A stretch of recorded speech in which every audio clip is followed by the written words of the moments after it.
Bien le bonjour à vous, j'espère que tout se passe bien au niveau de votre portefeuille. Allons droit au but sur le Bitcoin face au dollar. Nous sommes en unité de temps hebdomadaire et on constate que on reprend petit à petit du poil de la bête. On se rapproche des 58 000, on a quand même fait l'effort en début de semaine de descendre au niveau des 55 000 quasiment, donc là on reprend des couleurs. Vous savez qu'on est toujours au sein de ce range, ça ne change pas du tout. Et actuellement, on sait que c'est qu'une question de temps pour que tout ça se décante assez rapidement. Nos indicateurs ont toujours la même tête pour dire. On assiste là à la latéralisation de ces moyennes mobiles du MACD et toujours le RSI qui est en zone actuellement de phase élevée. On est proche des 70. On s'approche progressivement d'ailleurs de ce niveau. Unité de temps journalière, on va prendre le temps de constater ce qui s'est passé. Notre journée d'hier est positive, c'est essentiel. Comme on l'a dit, on a commencé assez bas. Quasiment sur les 55 000 pour aller terminer la journée au niveau des 57 000. On va prendre le temps aussi de constater qu'on se rapproche actuellement des 58 000 de manière franche. Et le but, ça serait bien sûr, on commence à en avoir l'habitude de casser fortement ce niveau des 58 000, 59 000, par extension 60 000. Vous savez que si on prend le temps de mettre Ichimoku, de s'y attarder, on peut également constater assez visiblement les niveaux qui peuvent nous attendre.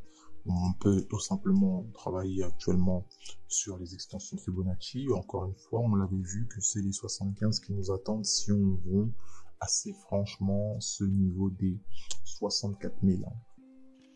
Qu'on a effectué comme dernier plus haut. Il faut savoir que c'est tout à fait envisageable, c'est qu'une question de temps, il faut tout simplement que les fameux acheteurs s'imposent davantage. On va voir qu'ils s'imposent énormément pour ce qui est de l'Ethereum face au dollar, après la petite frayeur qu'on s'est faite. Mais avant ça, unité de temps 4 heures, d'accord? Sur le Bitcoin, on constate également petit à petit qu'on décale vers le haut. On pourrait voir une sorte de droite de tendance qui se dessine comme ça, c'est assez visible. Petite droite de tendance. Bon, vous savez que c'est qu'une question de temps, il faut tout simplement être patient avec les marchés. Là, c'est une zone où est-ce qu'il y a beaucoup d'intervenants qui cherchent à recharger. Il y a une hésitation suprême, mais les plus patients verront la résolution de ce beau petit range, ce beau petit canal ascendant qu'on est en train de dessiner petit à petit. Donc on va voir progressivement quelle est la résolution de cette zone de compression. On va prendre le temps également d'aller en unité de temps 1 heure. Unité de temps 1 heure, on voit juste de manière plus précise ce petit canal ascendant qui est simple et très clair à ma foi et qui se manifeste davantage. On sait même qu'avec Ichimoku, on assiste actuellement à un passage au-dessus du nuage. On va voir si c'est de courte durée ou non, parce que toute la journée d'hier, on l'a passé en dessous du nuage, en dessous du nuage pour ensuite rebondir par la suite dû à la respiration qu'on a eue durant la journée. Mais actuellement, on va voir quelle est la résolution des intervenants. Peut-être aller se loger là sur les 59 000, les derniers plus hauts qu'on a effectués. Il faut savoir que les acheteurs, c'est le premier niveau qu'ils auront tout simplement en ligne de mire. Suite à ça, s'ils les cassent, vous savez qu'ils n'auront pas forcément de problème à aller se loger au niveau des 61 000. Donc c'est actuellement les niveaux qu'il faut véritablement surveiller. On va en unité de temps 1 heure toujours, oui, mais cette fois-ci sur l'Ethereum face au dollar. Petite frayeur qu'on s'est faite après une belle respiration. On a pris la peine d'exploser encore une fois nos derniers plus hauts qui se situaient pour rappel au niveau de 4150. On les a explosés, on se situe actuellement au niveau de 4300. On va progressivement atteindre ces fameux 4400. Il faut savoir qu'on s'est progressivement arrêté sur la zone psychologique des 4350 environ. Et actuellement, le but, ça va être bien sûr d'aller bien plus haut.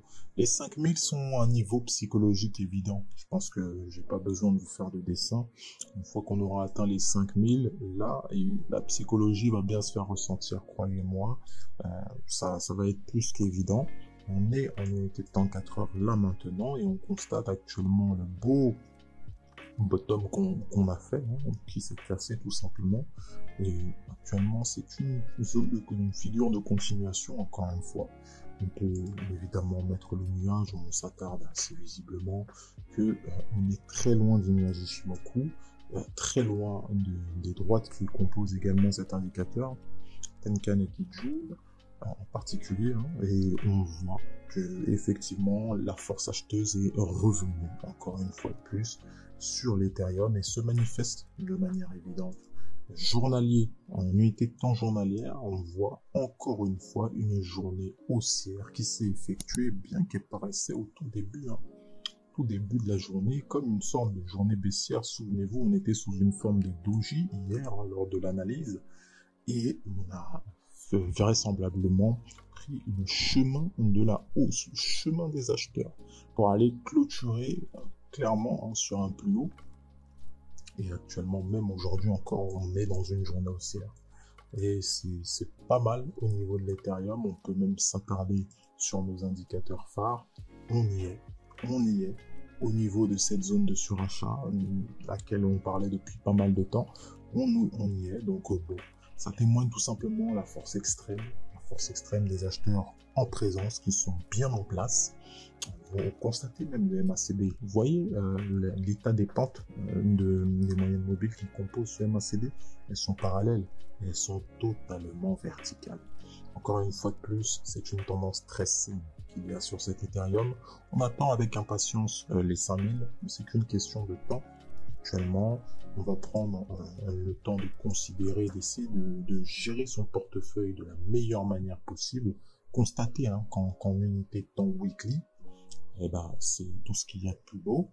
Tout ce qu'il y a de plus beau, une semaine a priori haussière actuellement, bien qu'on ait commencé par une belle respiration, effectivement, là, on se trouve encore une fois dans de la hausse. Je sais pas si vous vous rendez compte, le nombre de semaines haussières qu'on enchaîne sur cet Ethereum. Franchement, je sais pas si c'est historique, ou on n'a pas forcément vu ça dans le passé, un nombre de semaines haussières, peut-être ici,